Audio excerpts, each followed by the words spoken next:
How to build a standing planter box for a patio.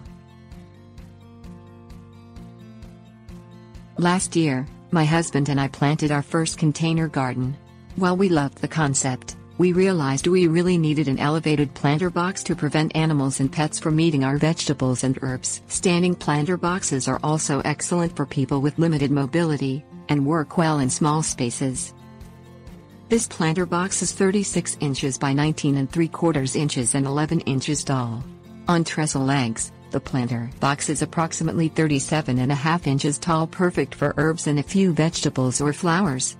We use cedar because it is aesthetically appealing, resistant to rot, and readily available at home improvement stores. The fun part of this project is we ended up IKEA hacking the legs with trellis legs we already owned. The bulk of the project involves building the cedar box, which can easily be completed in an afternoon. Things you will need: 1x6 cedar, 36 inches long 4. 1x6 cedar, 18 inches long 4. 1x6 cedar, 34 1/4 inches long 3. 1x1.5 inch cedar, 9 inches long 4. 1x1.5 inch cedar, 16 1/4 inch long 2. Saw. Cut suggestions printable. Click here to download. 2-inch deck screws. Drill with set of twist bits, screwdriver bits, tape measure. Carpenter's square. Bar clamps. Staple gun. Landscape fabric. Potting soil mix. Scissors. 2 IKEA Lerberg trestle legs.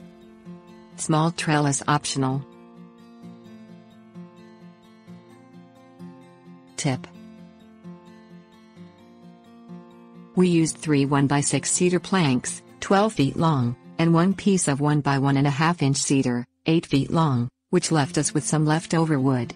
If you request to have the wood pieces cut at your local home improvement store, you will not need to make any cuts at home with a saw and will have the perfect amount of wood necessary for this project. Step 1.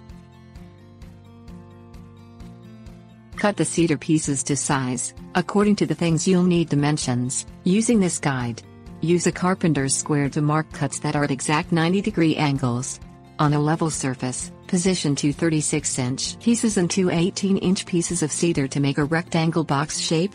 The long pieces should overlap the short pieces at the corners.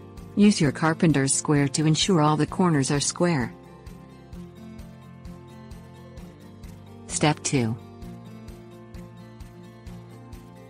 Using an electric drill and a 1/8 inch drill bit, drill 2 pilot holes, one near the top and one near the bottom of the wood piece.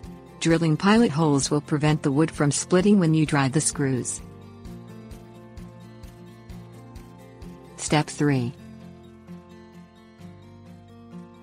Position the pieces together again. Use a drill and screwdriver bit to secure the joints by driving 2-inch deck screws through the pilot holes. Step 4.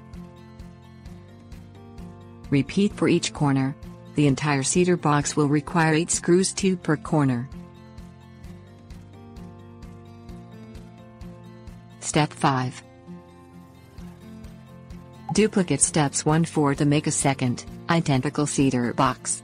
Then, stack one box on top of the other. Step 6. Now you will reinforce the corners with wood slats.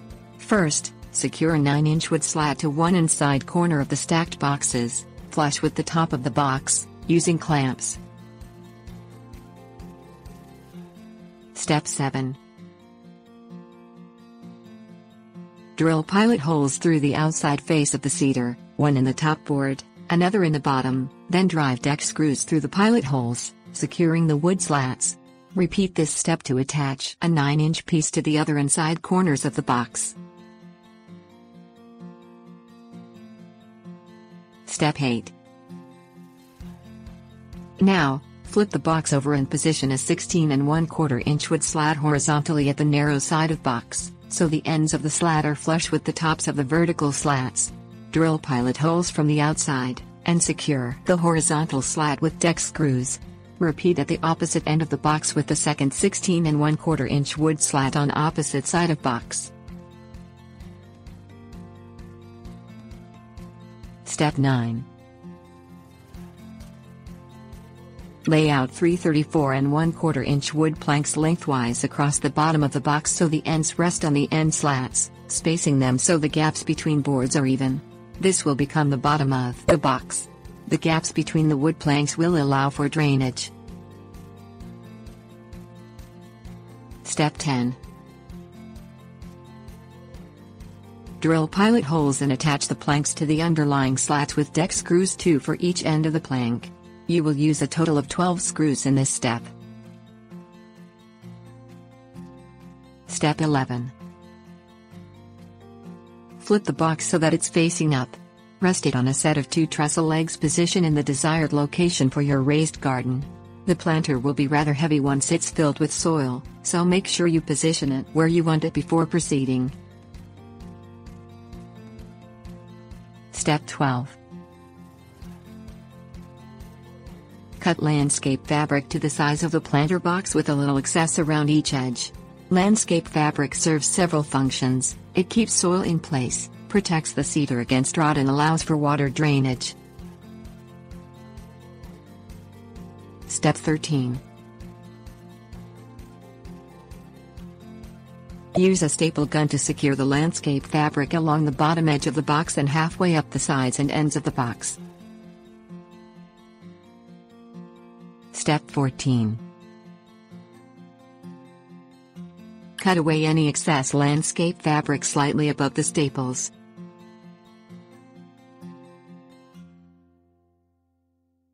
Step 15. Pour in potting soil and plant your favorite flowers or garden vegetables. Tip: